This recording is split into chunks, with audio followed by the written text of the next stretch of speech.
خب تو این بعد دکمه رو اول بزنیم. اول ببین اولین کلید اینه. اول اینو میزنیم ببین چیکار میشه باهاش کرد. اینه اول اینا ببین. بعد الان دوتایی میزنیم. الان میزنیم دوتایی دیگه. الان یه دونه الان میشه دوتایی. همین دوتایی میشه. الان میشه دوتایی. اول نگرش میداره بعد دوتاییش میکنه. یعنی دوتا میره این بعد دوتا میره اون.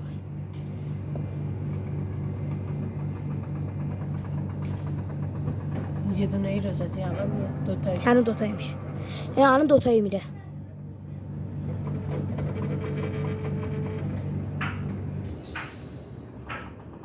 خب الان ما میزنیم سه تایی.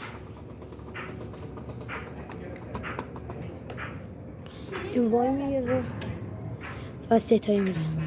و وقتی که ما بزنیم شیشایی رو نگه میداره. ما شیشایی الان میزنیم. اینم دکمه‌شه. شیشایی الان ما میزنیم. دکمه‌شو ما نگه میداریم. الان شیشایی میره.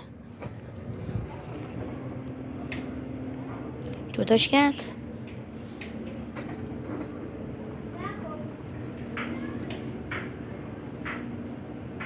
خیلی باله. خب بریم ببینیم دیگه کجا داره. خب اینجا وقتی که ما اینجا میریم اینجا یه دونه باد داره.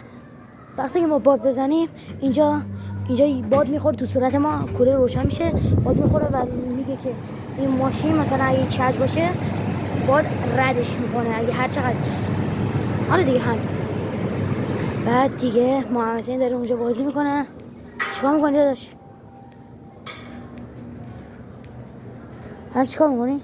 پیکانو بگیر. پیکان جابجا شد.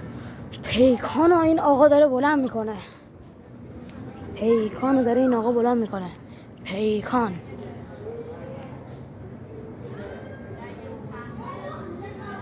داره این آقا بلند میکنه.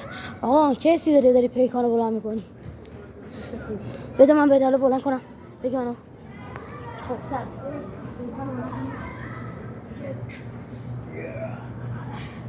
خیلی سنگه. پیکان دارم بلند میکنم. بیا.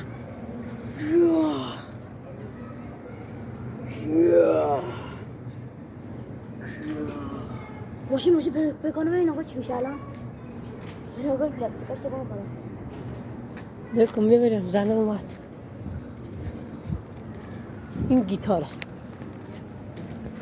نه اول باید این دکمه بزنی. بعد الان سنتورش روشن میشه.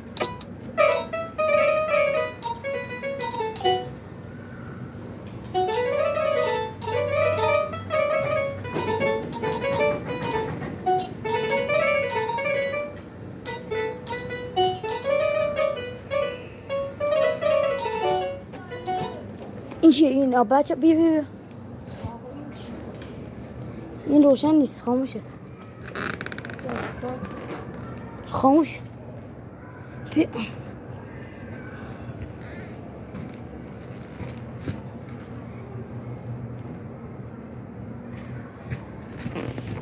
ببین دیگه چی داره. اینه که هواپیما نوشته دستگاه خراب است. نمیدونم چه کار میکنه. این بذارین چجوریه.